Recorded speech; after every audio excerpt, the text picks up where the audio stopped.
ಧಾರ್ಮಿಕ ವಿಚಾರವಾಗಿ ಬೆಂಗಳೂರಿನ ಡಿಜೆ ಹಳ್ಳಿ ಹಾಗೂ ಕೆಜೆ ಹಳ್ಳಿಯಲ್ಲಿ ಗಲಾಟೆ ನಡೆದಿತ್ತು. ಸಾಮಾಜಿಕ ಜಾಲತಾಣದಲ್ಲಿ ಪ್ರವಾದಿ ಮೊಹಮ್ಮದ್ ಪೈಗಂಬರ್ ಅವರನ್ನ ನಿಂದನೆ ಮಾಡಲಾಗಿತ್ತು ಅಂತ ಆರೋಪಿಸಲಾಗಿತ್ತು.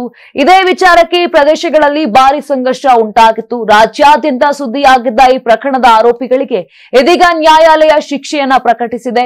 ಇನ್ನು ಗಲಭೆಗೆ ಸಂಬಂಧಪಟ್ಟಂತೆ ಈಗಾಗಲೇ ತಪ್ಪೊಪ್ಪಿಕೊಂಡಿರುವ ಆರೋಪಿಗಳಿಗೆ ಎನ್ಐಎ ರಾಷ್ಟ್ರೀಯ ತನಿಖಾ ದಳದ ಕೋರ್ಟ್ ಕಠಿಣ ಶಿಕ್ಷೆಯನ್ನ ನೀಡಿದೆ.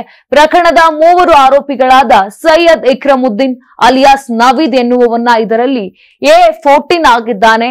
ಸೈಯದ್ ಆಸಿಫ್ A16 ಹಾಗೂ A18 ಮೊಹಮ್ಮದ್ ಅತೀಫ್ಗೆ 7 ವರ್ಷಗಳ ಕಾಲ ಕಠಿಣ ಶಿಕ್ಷೆ ಸೇರಿದಂತೆ ತಲಾ 46,000 ರೂಪಾಯಿ ದಂಡ ವಿಧಿಸಿ ಎನ್ಐಎ ನ್ಯಾಯಾಲಯ ಇಂದು ಆದೇಶವನ್ನ ಕೂಡ ಕೊಟ್ಟಿದೆ.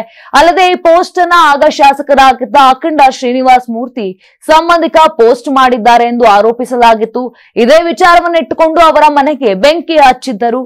ಮಾಜಿ ಶಾಸಕರ ಮನೆಯಲ್ಲಿನ ಎಲ್ಲಾ ಸಾಮಗ್ರಿಗಳನ್ನ ಸಂಪೂರ್ಣ ನಾಶ ಮಾಡಿದ್ರು. ಗಲಾಟೆಯನ್ನ ನಿಯಂತ್ರಣ ಮಾಡೋದಕ್ಕೆ ಪೊಲೀಸರು ಗುಂಡು ಹಾರಿಸಿದ್ದರು. ಬಳಿಕ ಈ ಪ್ರಕರಣ ಎನ್ಐಎಗೆ ಹಸ್ತಾಂತರಿಸಲಾಗಿತ್ತು. ಈ ಕುರಿತು ಇದೀಗ ಆರೋಪಿಗಳಿಗೆ ಶಿಕ್ಷೆ ಪ್ರಕಟವಾಗಿದೆ. ಬೆಂಗಳೂರಿನ ಸಮಗ್ರ ಸುದ್ದಿಗಾಗಿ ನೋಡಿ ಕರ್ನಾಟಕ ಟಿವಿ ಬೆಂಗಳೂರು.